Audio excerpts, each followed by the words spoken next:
Christmas মানেই খুশির আমেজ, আর এই উৎসবের মেজাজে মিষ্টি কিছু না হলে কি চলে?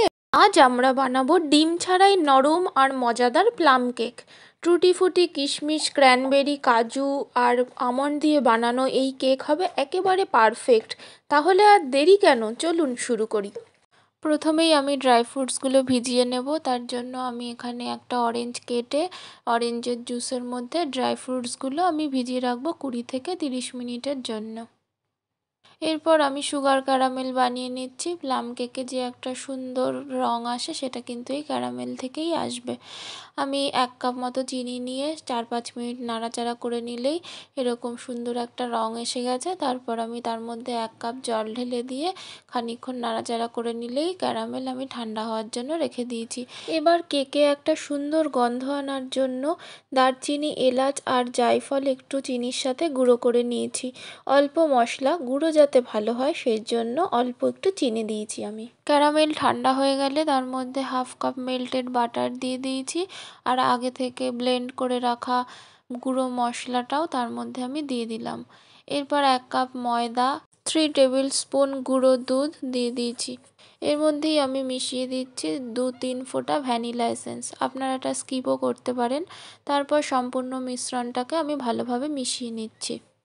দেখুন কেকের ব্যাটারটায় কি সুন্দর একটা রং এসেছে। এটা কিন্তু ক্যারামেলটার জন্যই এত সুন্দর একটা রং এসেছে। এরপর সোকড ড্রাই ফ্রুটসগুলো আমি কেকের ব্যাটারের মধ্যে দিয়ে কেকের ব্যাটারটাকে আমি আবারও ভালোভাবে মিশিয়ে নিচ্ছি। কেকের ব্যাটারটাকে আমি খুব বেশিক্ষণ ধরে এখানে নাড়াচাড়া করব না, খুবই হালকা হাতে আমি এটাকে মিশিয়ে নেব। এখানে দেখুন আমার ব্যাটারটা একটু পাতলা রয়েছে।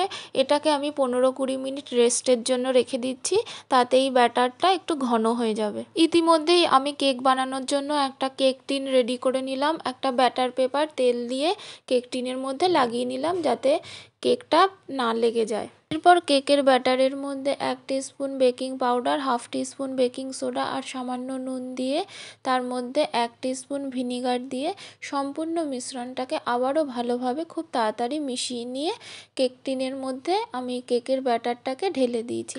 এরপর কেকটাকে সামান্য একটু সেট করে নিয়ে তার মধ্যে আমি ওপরে টপিংস দিয়ে দিয়েছি কিছু ড্রাই ফ্রুটস। এখানে আমি কাজু, কিশমিশ, ক্র্যানবেরি, আমন্ড, পেস্তা এবং কিছু চেরি দিয়ে দিয়েছি। এতে কেকটা দেখতে যেমন সুন্দর হয়, স্বাদও কিন্তু অপূর্ব হয়।